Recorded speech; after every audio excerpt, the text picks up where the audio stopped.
संतप्त मानस शांत हाँ, जिनके गुणों के गान में विवर्धमान महान जिन विचरे हमारे ध्यान में।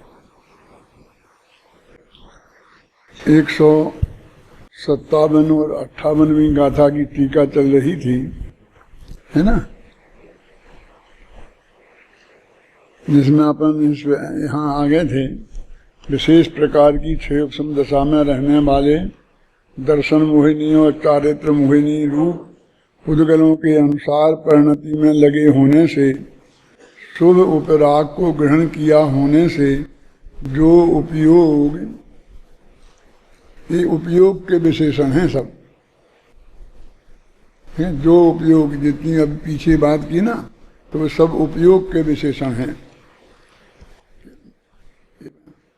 6 उपशम दशा में रहने वाले दर्शन मोहिनी और चारित्र मोहिनी पुद्गलों के अनुसार परिणति में लगा होने से सारे विशेषण उपयोग के हैं।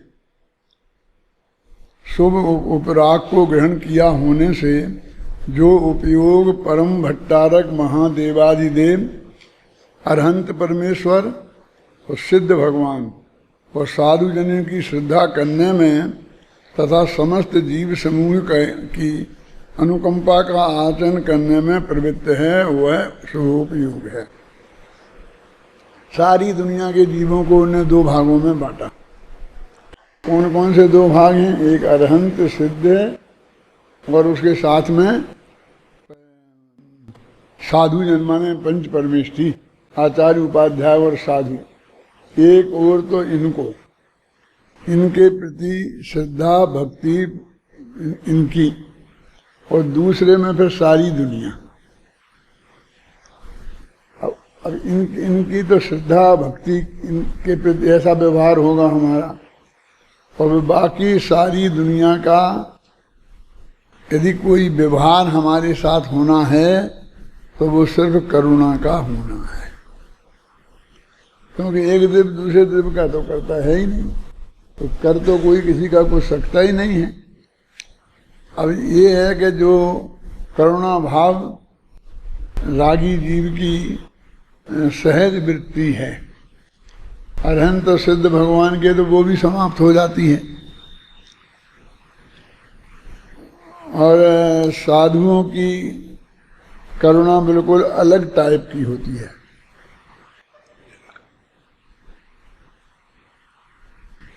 सम्मान योग सूचक चूल का में साधुओं की करुणा के बारे में अपन ने बताया है। उसमें इस प्रकार का चिंतन किया है, आपको आइडिया होगा तो, कि वो ये मानते ही नहीं हैं। उनकी मान्यता में कि कोई जीव रोटी कपड़ा और मकान की कमी से दुखी है, माने भोग सामग्री उपलब्ध नहीं है इसलिए दुखी है। सारा जगत तो यही मानता है, और ज्ञानी जन ये नहीं मानते हैं। और वे मानते हैं कि मिथ्या दर्शन, मिथ्या ज्ञान और मिथ्या चारित्र से दुखी हैं। ये फंडामेंटल अंतर है। चौथे गुणस्थान से लेकर सब ऊपर के ऐसा ही मानते हैं, लेकिन चौथे 5वें गुणस्थान में कमजोर भूमिका होने की वजह से ऐसा मानने के बावजूद भी निरंतर इन 5 इंद्रिय के विषयों में उनकी प्रवृत्ति भी देखी जाती है भूमिका के अनुसार। मिथ्या दृष्टियों जैसी तो नहीं, लेकिन वो जो देखी जाती है वो मिथ्या दृष्टियों से जैसी भी नहीं और उन जैसी भी। जरा समझना इसको, ये जो बात मैं कह रहा हूं इसमें बहुत सावधानी से समझना। उन जैसी नहीं, क्योंकि उनकी श्रद्धा की वजह से अनंत गुना फर्क है। वैसी तीव्रता, वैसा वो जो है ना, उसमें वो सुख बुद्धि नहीं होने से। लेकिन बाहर में देखने में, क्योंकि जो अंतर है वो तो जो दिखाई नहीं देता उसका है।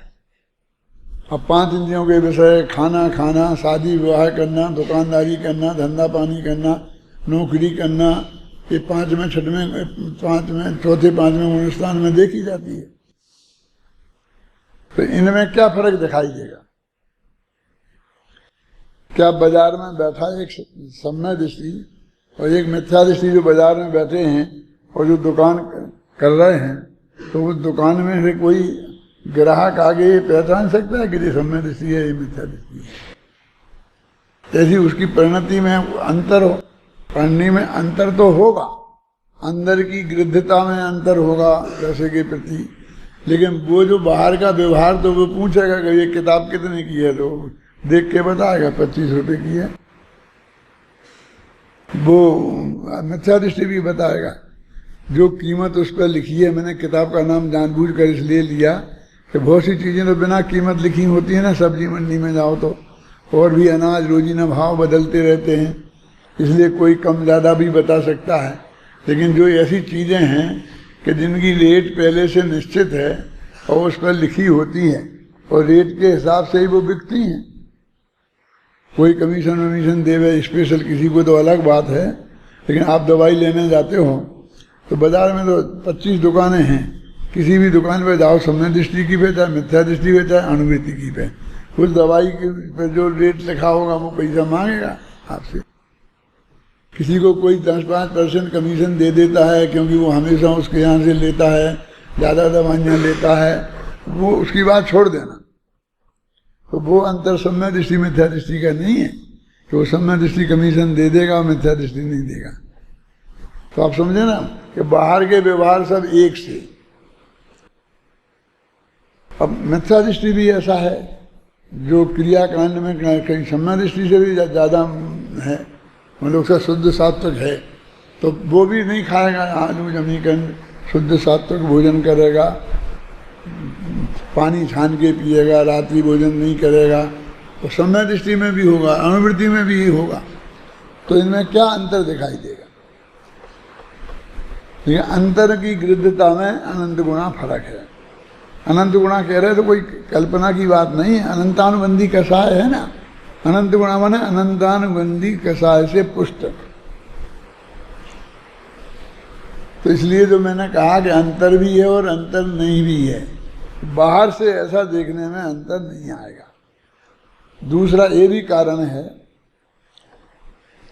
कि आप व्यापार करने बैठेंगे तो बाजार में तो मार्केट से आपको वो करना पड़ेगी प्रतिद्वंदिता, क्या बोलते उसको आपको, कि जो 10 आदमी बेचेंगे उसी भाव आपको भी बेचना पड़ेगा, नहीं तो वे 9 आदमी मिलकर आपके विरुद्ध कार्रवाई करेंगे कि ये सारा बाजार बिगाड़ता है, ये ऐसा करता है, ये ऐसा करता है।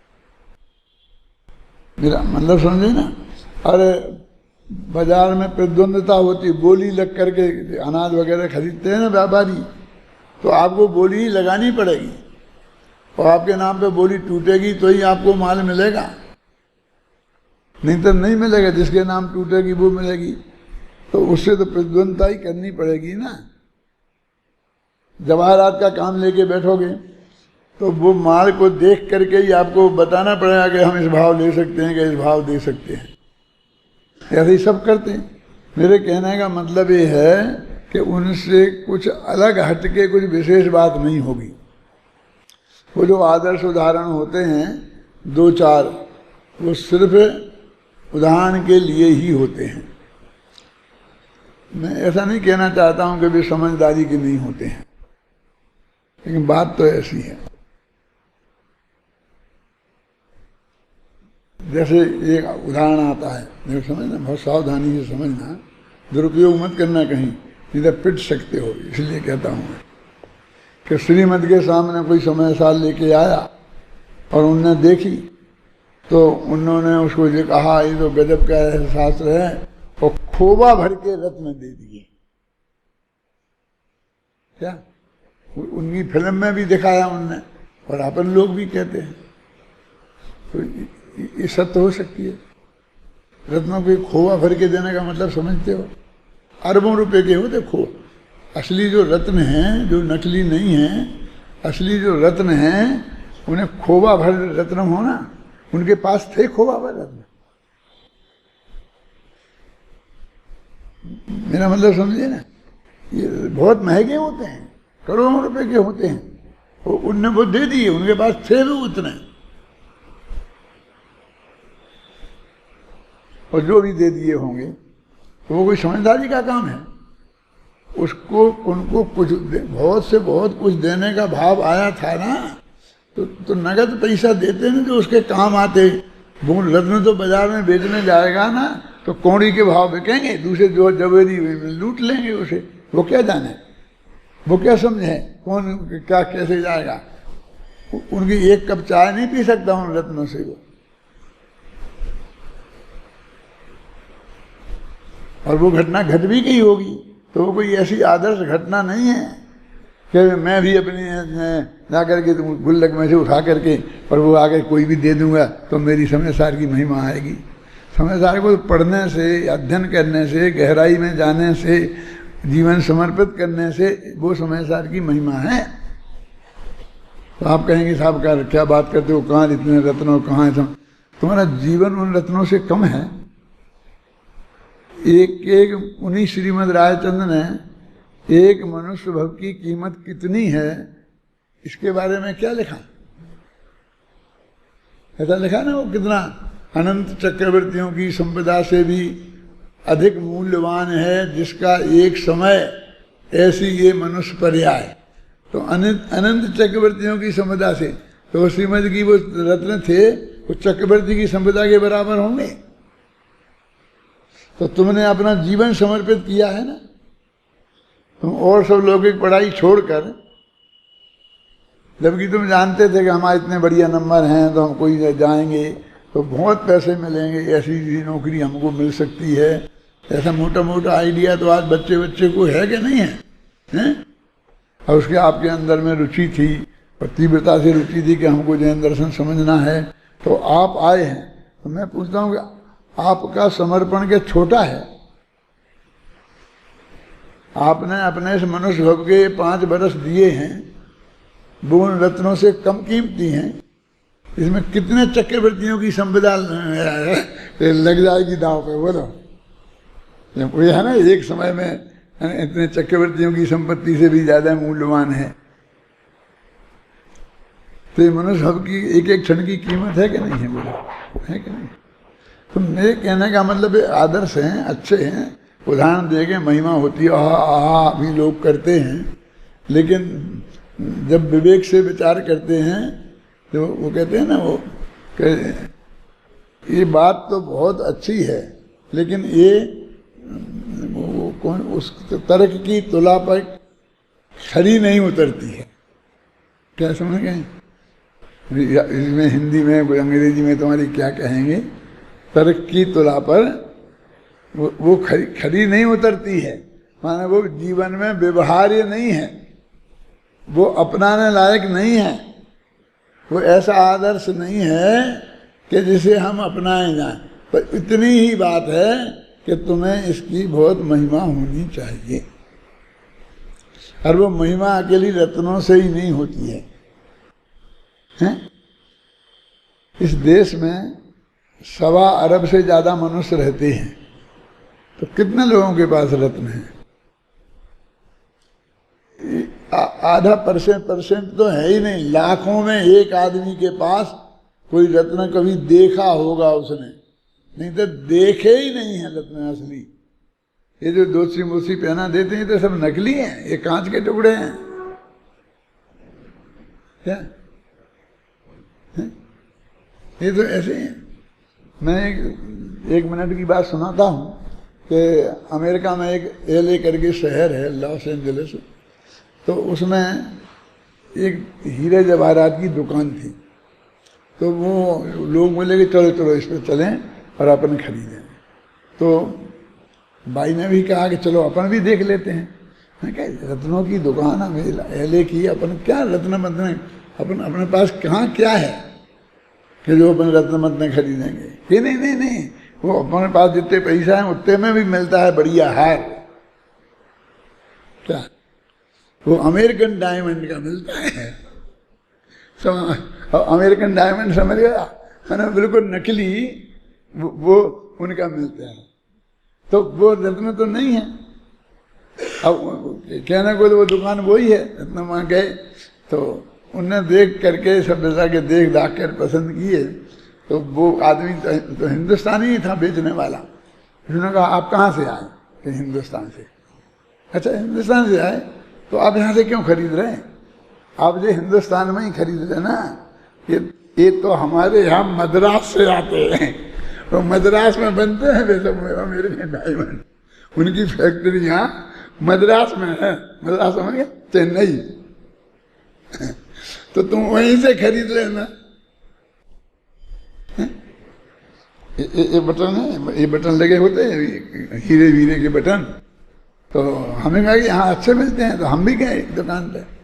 हम दुकान पे गए तो वो मुमुक्षु था, तो हमने एक जोड़ी बटन लिए।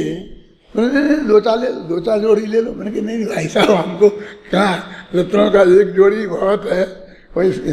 तो उसने हमको पैसे ही नहीं लिए। तो वो हमें श्रीमद रायचंद जैसा लगा।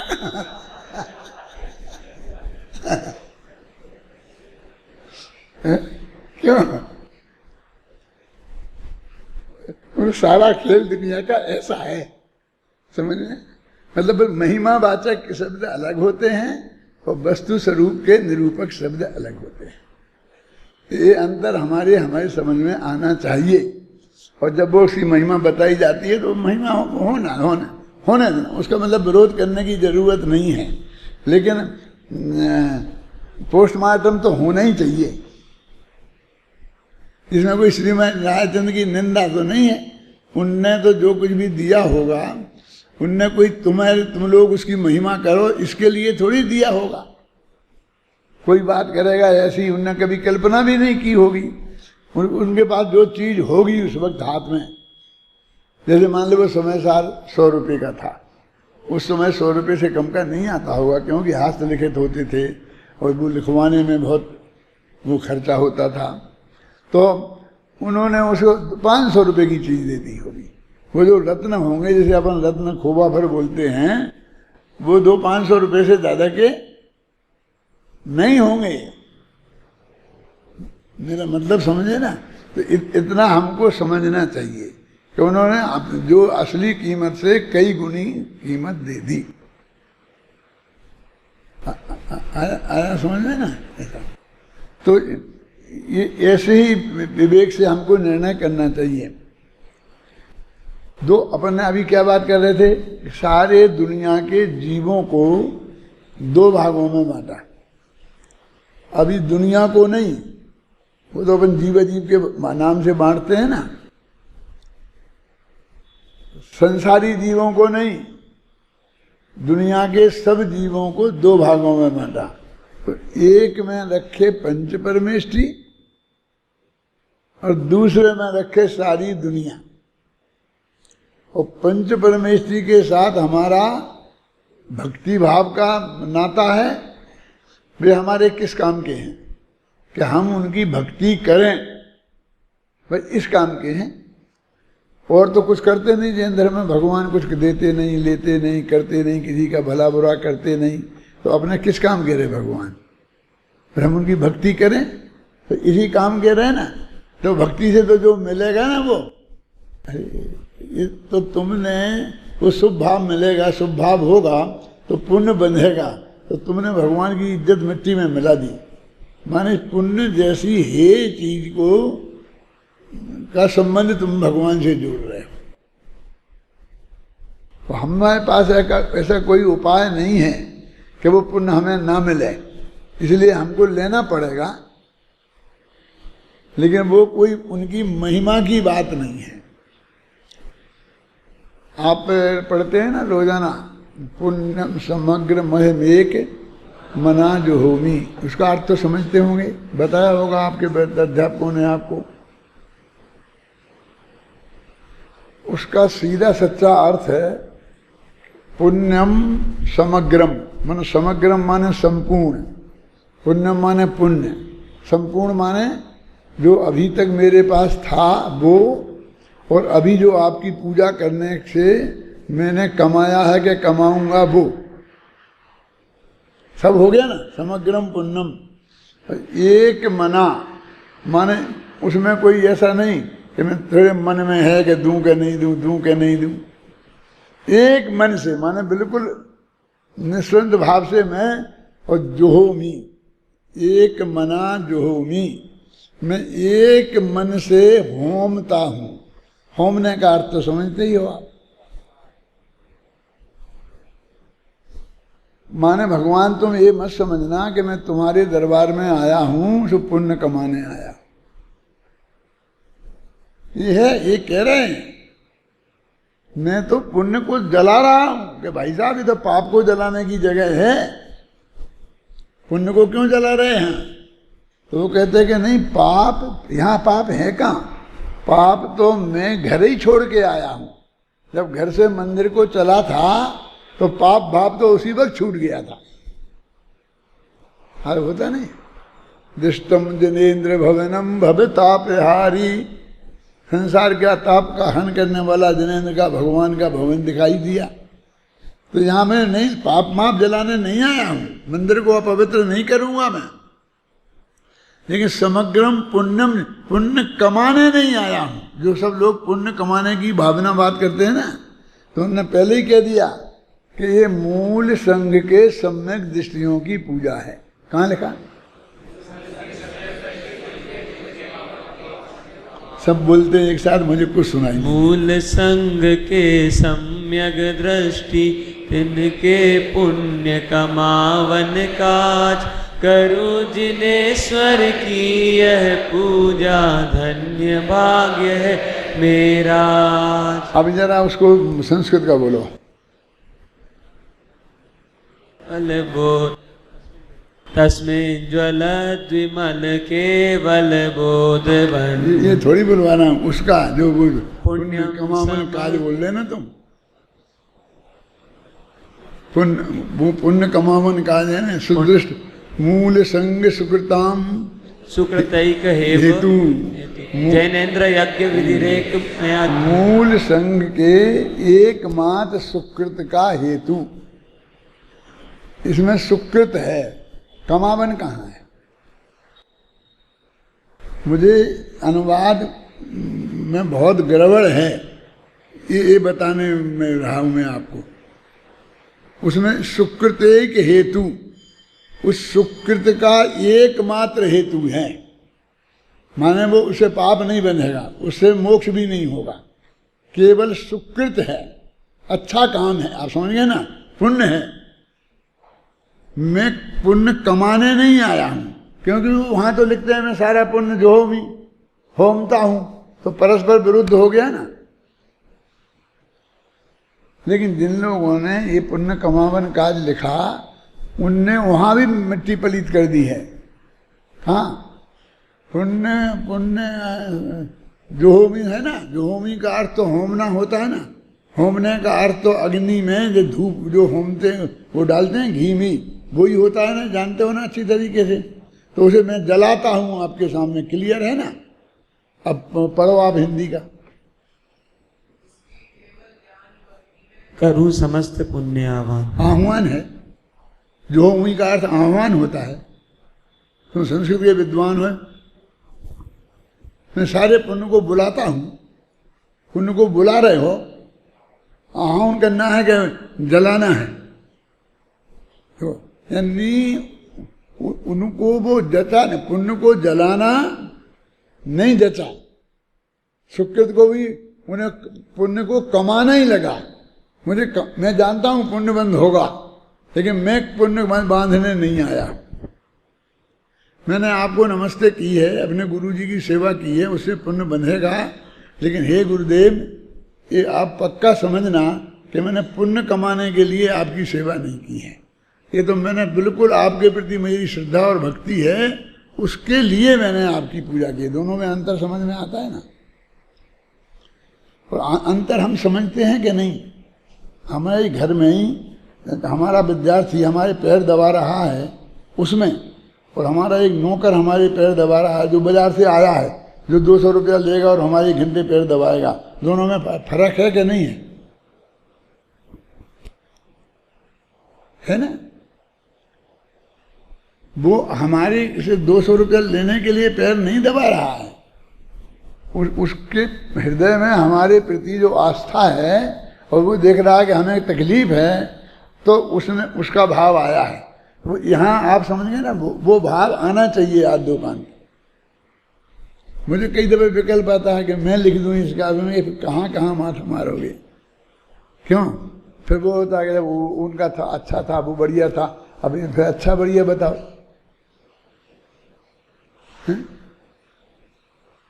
आप संस्कृत के विद्वान हो ना, इसलिए मैं आपको बता रहा हूँ, बाकी तो लोग समझेंगे भी नहीं, देखेंगे पंडित पंडित जलते हैं आपस में, एक दूसरी बुराई बुराई करते हैं। देखो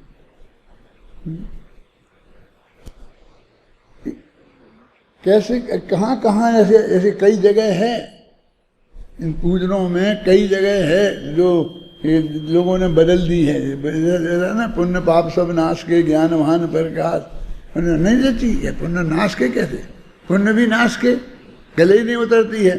तो उन्होंने कह दिया पाप पुंज सब नाश के, पुण्य की जगह पुंज कर दिया। है? वो एक शब्द है ना, अघ, अघ का अर्थ पुण्य पाप दोनों होता है, और सबने उसे अघ का अर्थ पाप ही कर दिया। जल्दी अघाए तो बस पाप पाप पाप पाप पाप नाश में, पाप नाश में। तो अपनी बात कहाँ चल रही है? मतलब मैंने इन्हें दो भेदों में डाला। कहाँ? कौन सा? एक में सारी दुनिया और एक में पंच परमेश्वरी। पंच परमेश्वरी से हमारी क्या रिश्तेदारी है कि हम उनकी भक्ति करें, बस खत्म, श्रद्धा से, बिना किसी चाह के। और जो वस्तु की व्यवस्था होगी उस व्यवस्था के अनुसार जो भी होना होगा, पुण्य पाप बंद जैसा होगा हो जाएगा। हम वीतराग भाव से उसको भी स्वीकार करते हैं, करना चाहिए। क्यों? मैंने 8-10 दिन पहले ये बात समझाई थी ना कि मुझे जो सुव्यवस्थित व्यवस्था है अनादिकालीन और हर एक केवली के ज्ञान में आई हुई है, उसमें मेरे को नो ऑब्जेक्शन। समझ में आया ना क्या? कि नहीं हमको नहीं चाहिए, हमको नहीं चाहिए पुण्य, नहीं चाहिए, तो इसका मतलब है तुम्हें वो व्यवस्था स्वीकार नहीं है। तुम्हारा ना चाहिए और चाहिए का सवाल कहाँ है? तुम्हारी चाह किसने पूछी? वो तो वस्तु के स्वरूप का प्रतिपादन है कि उसको शुभ भाव आएंगे और पुण्य बनेगा। पुण्य को चाहना अलग बात है और पुण्य होना बंधना अलग बात है। अपन क्या समझते हैं? चाह नहीं हो तो उसी नंदा हो, या तो हम उसे छाती से लगा लें और नहीं तो ऐसा फेंक दें। ऐसा आराम से शांति से प्रेम से विराजमान नहीं कर सकते। छोड़ना हो तो भी हैं? क्या तो हम फेंकने की बात करते हैं फटाफट और या माथे पर चढ़ाते हैं? ऐसे शांति से जिसकी जैसा स्थान है वो अपनी जगह रहे, बने तो बन जाएगा। हैं? तीर्थंकर प्रकृति बांधने की इच्छा तीर्थंकर प्रकृति बांधने वालों को नहीं होती है, वो बंधती है। तो उन्होंने कहीं पर एप्लीकेशन नहीं दी कि हमें नहीं चाहिए, हमें नहीं चाहिए। हैं? बंधती है तो बनती है, बन जाती है। इस बीच का वीतराग भाव है जो असली जैन धर्म है, वो हमारी समझ में नहीं आता। मैंने बताया था, बहुत कोशिश की थी और मुझे पक्का भरोसा है कि पूरी तरह से समझ में नहीं आया है तो मुझे मरते दम तक कोशिश करती रहनी चाहिए। और मैं कभी भी मौका मिलेगा 10-5 दिन में तो मैं ऐसे करता रहूँगा। क्या? कि वो जो मध्यस्थ भाव जो इस पंक्तियों में है कि चाहे लाखों वर्षों तक जीऊँ और चाहे मृत्यु आज ही आ जावे, इसका ही भाव हम अच्छी तरह समझते हैं कि नहीं समझते हैं? मौत आए तो मरने को तैयार है। क्यों? नहीं था, वो तो मौत आई तो एकदम रोने लग गए थे। रोने लग गए थे, कोई दिक्कत नहीं है। क्यों? रोने में कोई दिक्कत नहीं है, तकलीफ। अरे भाई, यदि भयंकर सिर में दर्द होगा तो आंख में से आंसू आ ही जाएंगे। वो उससे उसकी श्रद्धा का कोई संबंध नहीं है। जब देह छूटेगी तो किसी किसी को तकलीफ हो सकती है, जिस किसी को नहीं हो सकती है।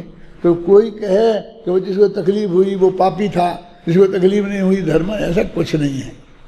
क्यों नहीं है? देखो कि हार्ट अटैक सबसे खतरनाक बीमारी है ना, उस पर हम लाखों रुपया खर्च करने को तैयार है सबको, और वो 1 सेकंड झटके में आता, खत्म हो जाता है, फिर तकलीफ होने का मौका ही नहीं मिलता है। तो बढ़िया वो अच्छी है।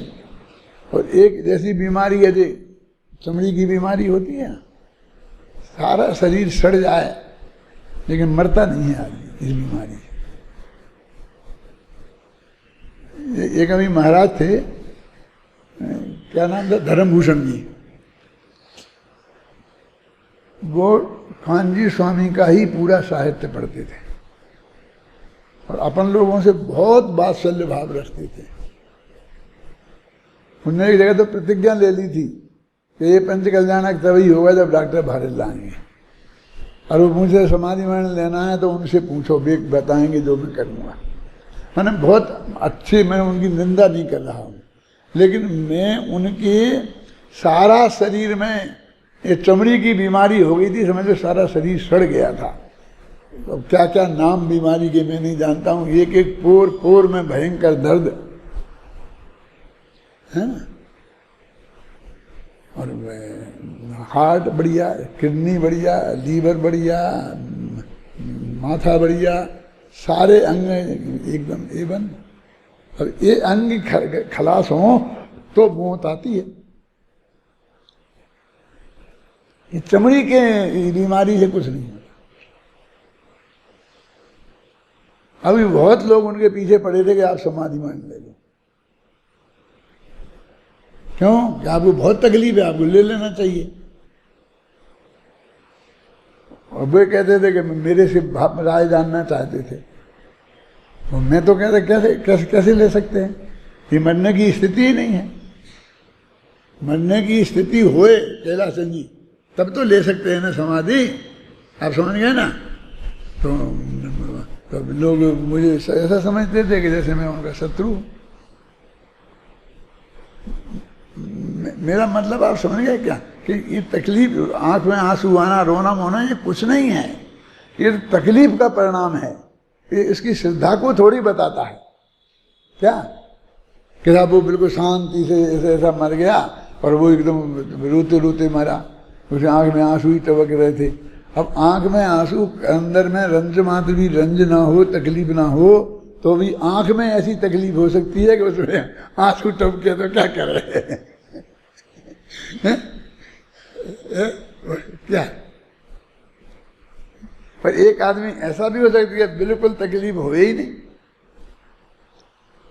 मैं तो इसी बात का बहुत पक्ष वाला हूं कि यदि वात, पित्त और कफ तीनों का बैलेंस ठीक रहे तो मृत्यु के समय रंज मात्र भी तकलीफ होने वाली नहीं है। शांति जी, जैसे देवताओं की मृत्यु होती है, उनकी होती है ना भोग भूमियों की, ऐसी जमाई आई और बस खत्म, निकल गए प्राण, छींक आई और प्राण निकल गए, ऐसा ही है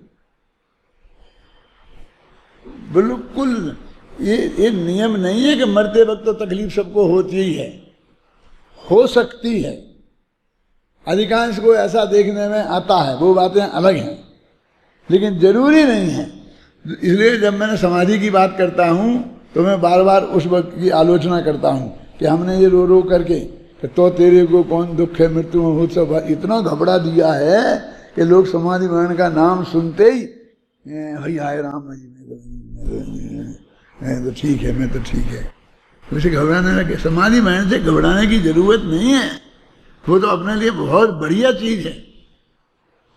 ऐसा थोड़ी है कि समाधि मरण नहीं लेते तो वो तकलीफ नहीं होती, वो तकलीफ अलग चीज है और समाधि मरण अलग चीज है। सहज जो स्वरूप है, तो क्या स्वरूप है, अपने 2 संबंध बताए, कौन कौन से, मैं भूला नहीं हूं। पंच परमेश्वरी के प्रति भक्ति का संबंध है निस्वार्थ भाव से, जो लिखा ना 85 इकाई की टीका में, जो मोक्ष मार्ग प्रकाशक में उद्धृत की है कि अस्थान में राग के निषेध के लिए, और क्या है, 2 शब्द हैं इसमें मोक्ष मार्ग प्रकाशक में, नीचे टिप्पणी में लिखा है भक्ति के प्रकरण में, खोटी जगह राग न जाए इसके लिए, और दूसरा शब्द और है, इनके लिए ज्ञानियों के भी कभी कभी भक्ति होती है, ऐसा लगा। ऐसे कोई रोजाना का काम नहीं, पढ़ के सुना जरा। हाँ, वहीं पंचास्तिकाय व्याख्या में कहा है, यह भक्ति केवल भक्ति ही है, प्रधान जिसके ऐसे अज्ञानी जीव के होती है, तथा तीव्र राग ज्वर मिटाने के अर्थ या कुस्थान के राग का निषेध करने के अर्थ कदाचित ज्ञानी के भी होती है। कदाचित लिखा ना, कदाचित ज्ञान अनिवार्य नहीं है, हमेशा होए कोई जरूरी नहीं है, कदाचित ज्ञानी के भी होती है ना। और मिथ्या दृष्टि की तीव्रता लिखी, क्या लिखा, वो ज्यादा होती है। यह भक्ति केवल भक्ति ही है, प्रधान जिसके ऐसे अज्ञानी जीव के होती है। भक्ति ही बस भक्ति है, भक्ति भक्ति भक्ति भक्ति तुम्हारे सामने रहता है, ये लगा के कहते हैं आपने तो भक्ति का आधे ही घंटे का कार्यक्रम होता है, ये 8 घंटे की पूजा, ये क्या है, समझ ना।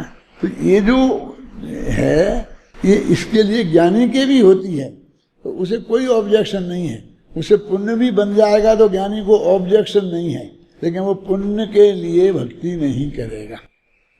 तो कितना बढ़िया उदाहरण है, क्या गुरुजी के पैरों में बहुत तकलीफ थी, आपने देखा तो आपने गुरुजी के पैर दबाने लग गए, तो बिल्कुल आपकी इच्छा गुरुजी के ना पुण्य कमाने की थी, ना आपका कोई भी ऐसा नहीं था, ये विशुद्ध एक आया था कि नहीं तकलीफ नहीं हो। अब वे गुरुजी थे इसलिए वो भक्ति कह देंगे हम उसे, और यदि साधारण आदमी होगा और उसको भी कोई तकलीफ हो जाएगी तो हम उसके भी दबाएंगे पैर, तो उसे हम करुणा कह देंगे। यही तो है ना कि हमने उसके जो पैर दबाए तो करुणा के लिए दबाए, समझ गए ना। दया आई कहीं थोड़ा इसका सिर दबा देते, पैर दबाना नहीं तो सिर तो दबा ही देते हैं ना, ऐसा कर देते, वो होता कुछ नहीं उससे दबाने फरमाने से, लेकिन दबा दे तो देते हैं ना।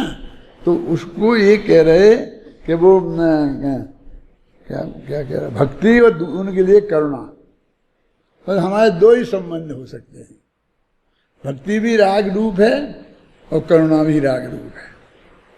भक्ति भी करने से कुछ नहीं होने वाला है, मैंने कुछ कोई आकांक्षा की से नहीं की जाती है, और करुणा भी वो है तो मिथ्यात्व का चिन्ह, लेकिन ज्ञानी के भी आती है, तो वो ज्ञानी की करुणा मिथ्यात्व का चिन्ह नहीं है, उसमें अनंतानुबंधी का पुट होगा, और इसमें अनंतानुबंधी का पुट नहीं होगा, समझ गए ना। उसमें मिथ्यात्व का छोंक लगा होगा और इसमें नहीं होगा, उन दोनों में अंतर होगा, हैं, उसको भी हमें समझना चाहिए, हैं, कि कभी समर्थन करने लगते हैं और कभी विरोध करने लगते हैं। गुरुदेव पे ऐसा आरोप बहुत लगता है, भक्ति का विरोध करते हैं, भक्ति और ऐसी भक्ति करते हैं कि हाँ गजब हो जाता है, ये हो जाता है, ऐसी बढ़िया भक्ति करते हैं। गुरुदेव लोग क्या करते हैं, ऐसा आप इतना बढ़िया गाते हैं, नाचते हैं, अरे नाचते तो बाबू भाई थे, और जो ऐसे ही है ना 3rd क्लास के 4th क्लास के और जो भी हैं वे उचकने लगते हैं, और गुरुदेव ने तो कभी नाचा नहीं होगा। किसी ने देखा उन्हें गुरुदेव को नाचते हुए? मैं तो 25 साल तक उनके साथ में रहा हूँ और बहुत नज़दीकी से उन्हें कभी नाचते नहीं देखा, और नाचने में रस लेते नहीं देखा, बल्कि नाचते थे लोग चाहे तो वे नीची गर्दन करके ऐसे बैठे रहते थे, जितनी देर बर्दाश्त होता था, नहीं चुपचाप उठ के चले जाते थे।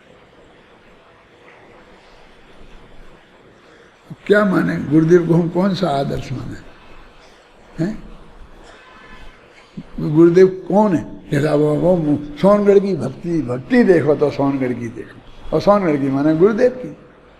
हमने ये सब हमारे तुम्हारे एरे गहरे नत्थू खैरों के काम उनके नाम मर गए, लेकिन वो दुनिया में प्रशंसा कहलाती है तो कोई विरोध नहीं करता कि हाँ हाँ बहुत बढ़िया हो बहुत बढ़िया बहुत बढ़िया हैं। सुबह पूजा होती थी तो वे वहाँ जाके शांति से बैठ के सुनते थे। कभी कोई हाथ में अर्घ दे देता होगा तो चढ़ा देते होंगे, लेकिन ऐसे अष्टद्रव्य से ऐसा अर्घ चढ़ाते मैंने नहीं देखा उन्हें। ख्याल में आई ना, शाम को भक्ति होती थी 3-4 बजे, तो वहाँ जाके बैठ के शांति से बहुत गंभीरता से उसे सुनते थे। माने उसमें उछल कूद करंट मात्र भी नहीं थी। क्या दो ही काम थे, ये मुझे बताना था इसमें साधु। अब विशिष्ट उदय दशा शुभोपयोग की बात हो गई, अब अशुभोपयोग की बात कर रहे हैं। विशिष्ट उदय दशा में रहने वाले दर्शन मोहिनी और चारित्र मोहिनी पुद्गलों के अनुसार, माने ये उसका नाप बता रहे। विशिष्ट उदय दशा में दर्शन मोहि चारित्र मोहि का उदय था, तो उसमें उनके कैसे परिणाम होते, कोई निमित्त का ज्ञान करा दिया साथ में। अनुसार परिणति में लगा होने से, अशुभ उपराग को ग्रहण करने से जो उपयोग, उपयोग में अशुभ वो आ गया। परम भट्टारक महादेवादिदेव, वही बात ली है यहाँ भी, वही फिर परम भट्टारक द्वारा लगाया, वही के वही शब्द। ये अमृतचंद की विशेषता है, एक दफे उपाधि लगा दी तो दूसरी दफे नहीं लगाते, लेकिन नहीं, वो वही की वही बिल्कुल हू लगाएंगे। महादेवादिदेव परमेश्वर अनंत सिद्ध और साधु जनों के अतिरिक्त अन्य उन्न मार्ग की श्रद्धा करने में, पर इन्हें छोड़कर और बाकी की श्रद्धा भक्ति उनके उसमें करने में ये। और विषय कसाय, उसके लिए उनने क्या लिखा था, करुणा भाव। अब विषय कसाय, कुश्रवण, कुविचार, कुसंग, अपन सब समझते हैं कुश्रवण माने क्या, श्रवण माने सुनना, और कुश्रवण है ना, कुविचार, कुसंग और उग्रता आचरण करने में प्रवृत्त, वह अशुभ उपयोग है। तो ये शुभ और अशुभ उपयोग के दोनों की सामान्य परिभाषा उन्होंने बताई। मैं इस पर ध्यान दिलाना चाहता हूँ कि यहाँ भी और भी दो चार जगह मैंने कुंद कुंद की देखी, तो उनके शुभ भाव की और अशुभ भाव की जो मर्यादा है वो यही है। और इसी का मैंने सहारा लेकर वो अपना प्रवचनसार विधान में और नियमसार विधान में जो उनके मुनिराजों के शुभ भाव का वर्णन किया है, वो इसी में वो इतना ही लिया है, यानी वो बिल्कुल आगम के अनुसार है। क्या आगम में जो बताया है कि उनके कैसे शुभ भाव होते हैं और कैसे अशुभ भाव हो सकते हैं, जी मुनिराजों के तो नहीं होंगे। थोड़ा मुझे लिखा कि उनके अशुभ भाव की सत्ता ही नहीं रही, और करुणान योग में और बारीकी में जाएंगे तो जो होता होगा, तो छठवें गुण स्नान तक कौन सा ध्यान होता है, उसका विरोध नहीं है, सामान्य कथन है। अब आचार्य जयसेन ने दुष्श्रुति, दुष्चित्त और दुष्ट गोष्ठी, इनकी कुछ और इनका विशेष बात समझाई है। हम क्या कहें, दुष्चित्त किसे कहें, दुष्श्रुति किसे कहें, और दुष्ट गोष्ठी किसे कहें। अब अपन उनसे ज़्यादा अच्छा समझते हैं, मैं समझता हूँ कि खोटा चित्त में गंदे गंदे भाव आना, गंदे गंदे विचार होना, गंदे गंदे लोगों की संगति होना, गंदे गंदे लोगों की संगति होना। ये सबसे बड़ा बात तो ये कि आप जब यहाँ आ गए हो तो वो खोटे लोगों की संगति से आप बच गए। मैं जानता नहीं था, लेकिन मुझे अभी अभी जानने में आया है कुछ दिन पहले, साल दो साल पहले, कि आज कॉलेजों का स्वरूप इतना खराब हो गया है कि वहाँ तो एक मिनट रहने लायक नहीं है। माने अपने कैरेक्टर को ही बचाना वहाँ कितना कठिन है। सुना है मैंने, तो मुझे भरोसा नहीं होता कि ऐसी बातें हो सकती हैं। तो यहाँ आकर आप उस नरक से निकल के आ गए हो। मैं खुद भी वहाँ से छोड़ के आया हूँ ना, तो मैंने बोला ना, मैं भी वहाँ लोकप्रिय अध्यापक था, मुझे कभी कोई पढ़ाने में वहाँ तकलीफ नहीं हुई, लेकिन जो पढ़ाना पड़ता था वो मेरे चित्त को पसंद नहीं था।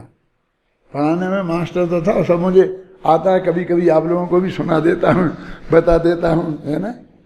अब आप अंदाज़ा लगा सकते हो कि जब मैं 18-19 वर्ष की उम्र में वैराग्य जैसा काव्य लिख सकता हूँ, तो उन सब बातों से मैं परिचित तो हूँ ही, जो मतलब इस तरह की प्रवृत्तियां होती हैं कि भी उन बातों में जानता नहीं था इस तरह से काव्यों में। अब मुझको ये था कि भी मैं अमृतचंद को पढ़ाऊँ, आत्मख्याति को पढ़ाऊँ, इन सब चीज़ों को मेरी जो थोड़ी बहुत अकल है, बुद्धि है, अध्ययन हुआ है, तो इसमें ही मेरा खर्च होना चाहिए एक एक समय। तो जब मैं यहाँ आया था 31 वर्ष का था, तो मैंने उसी दिन प्रतिज्ञा ले ली थी कि मैं दिगंबर शास्त्रों के अलावा कोई शास्त्र ही नहीं ज़्यादा पढ़ूंगा।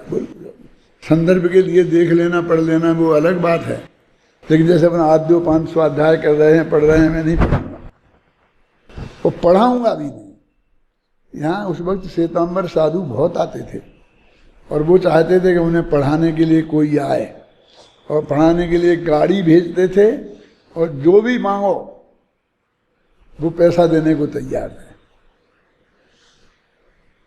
मैं प्रतिज्ञा ली, मैंने कहा नहीं, कि मैं इस बाउंड्री के बाहर जाकर किसी को पढ़ाने नहीं जाऊंगा। जिसको आना है वो इधर आए। अब उनके साधु बिहार तो पैदल करते हैं, तो उन्हें तो पैदल आना पड़े, अपन को गाड़ी से ले जाएं। तो मैं कहा मैं नहीं जाऊंगा, और मैं दिगंबर शास्त्र ही पढ़ाऊंगा, ये भी मैंने कहा। तुम कहे फलाना वो पढ़ा दो, आचारांग सूत्र ये, तो मैं नहीं पढ़ा सकता था, ऐसा नहीं है। ये तो आप लोग जानते हैं कि सब इतने जानते हो तो सब पढ़ा सकते हैं पढ़ के, लेकिन मैं नहीं पढ़ाऊंगा। दिगंबर शास्त्र पढ़ना हो, कोई 31 वर्ष की उम्र में प्रतिज्ञा ले ली थी।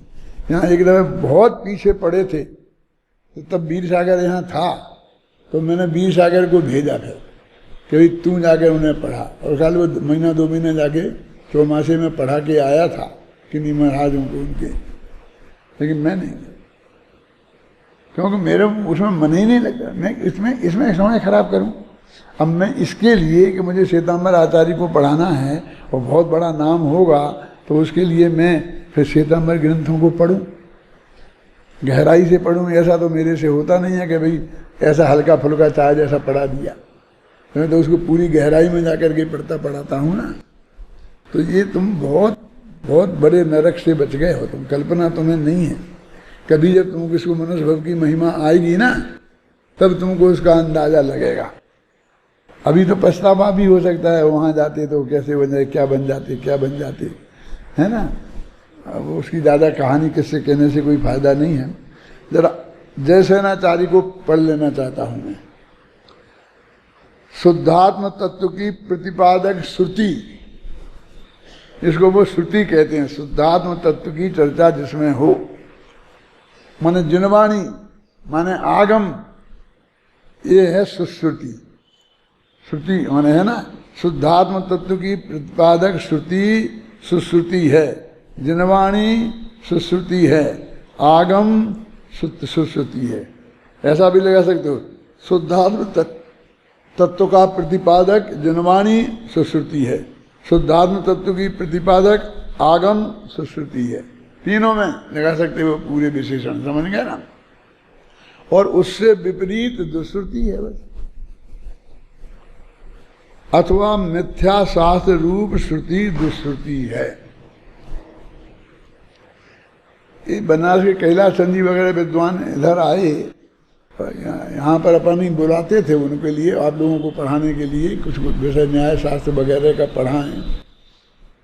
तो वो सबको कहते थे, हमको भी कहते थे और विद्यार्थियों से भी कहते थे कि भाई अन्य दर्शनों का भी अध्ययन करना चाहिए, उसके बिना ज्ञान पूरा नहीं होता है, ये करना चाहिए, वो करना चाहिए। मैंने इस बात का भी बहुत कहते थे कि हमारे विद्यार्थियों को जो अपन कोर्स बताते थे ना, तो उन्हें उतने में संतोष नहीं होता था। मैं कहता था हमारा तो उन्होंने लगा श्रोताभ्यास सहस्री श्रुतम श्रीमन्नई सहस्र संख्या नहीं विज्ञायते वे स्वसमय पर समय सद्भावा।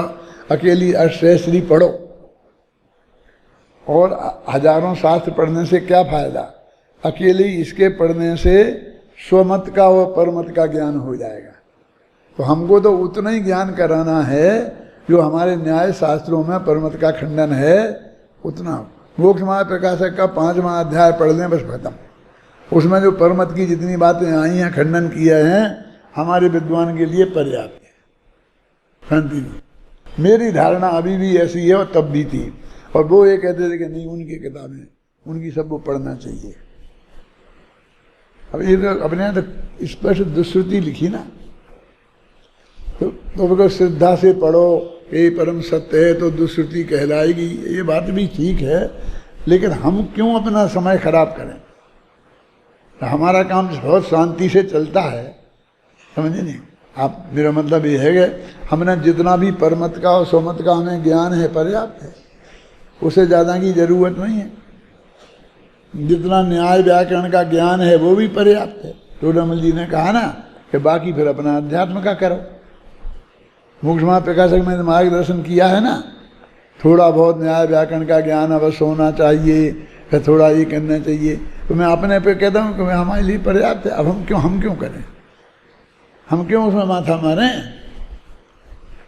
आप लोगों के लिए भी जो यहाँ के कोर्स में जितना है वो पर्याप्त है मेरी श्रद्धा के हिसाब से। इसलिए अब तुम्हारे कोर्स में हो कोई किताब कॉलेज के में, जैसे क्या जैन दर्शन है ना, बलदेव उपाध्याय का है, किसका है, जो भी हो वो पढ़ना, उसके लिए निषेध नहीं कर रहा हूं मैं, समझे ना? उसमें अरुचि की बात नहीं है, वो तुम्हारे कोर्स की किताब है।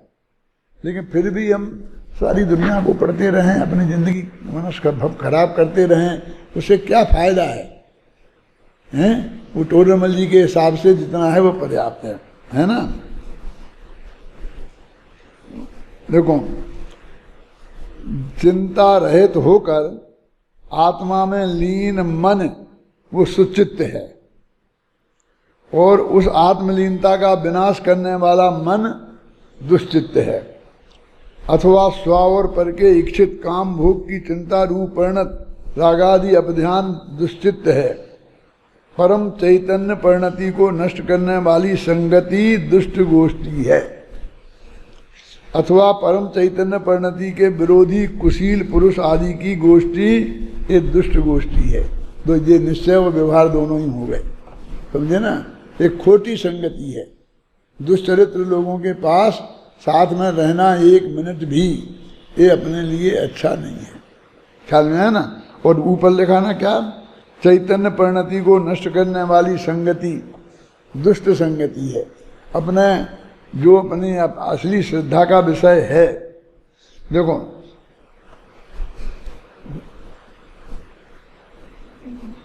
कला 72 पुरुष की जामे 2 सरदार, एक जीव की जीविका और दूसरा जीव उद्धार। बहुत मार्मिक छंद है ये। वैसे तो पुरुषों की 72 कलाएं होती हैं, लेकिन 2 कलाएं सरदार हैं, माने श्रेष्ठ हैं, सर्वश्रेष्ठ हैं। 2 कलाएं हर एक में होनी चाहिए। तो कौन सी? कि एक जीव की जीविका, 2 रोटियों की व्यवस्था तो करनी पड़ेगी। एक जीव की जीविका और एक जीव उद्धार और एक आत्मा का कल्याण। अब 2 बातों पे जाओ, या तो आप जो भी पढ़ो तो जीविका के लिए पढ़ो और या आत्मा के उद्धार के लिए, बाकी का हमें क्या कहना है। हमें अभी एक लड़का यहाँ आया था, वीर सागर के साथ आया था, और वो शायद अपने यहाँ पढ़ा है और 2-3 साल पढ़ा होगा, फिर उसे निकाल दिया गया था। तुम जिसको समझ रहे वो नहीं है, ये दूसरा है। और वो वीर सागर के साथ आया था, और वो रात के 11 बजे जब वीर सागर जाने लगा तो उनके साथ मेरे पास आया कि साहब आपसे कुछ प्रश्न पूछने हैं। तो मैंने कहा तुम रात के 11 बजे आया है, अभी क्या प्रश्न पूछेगा?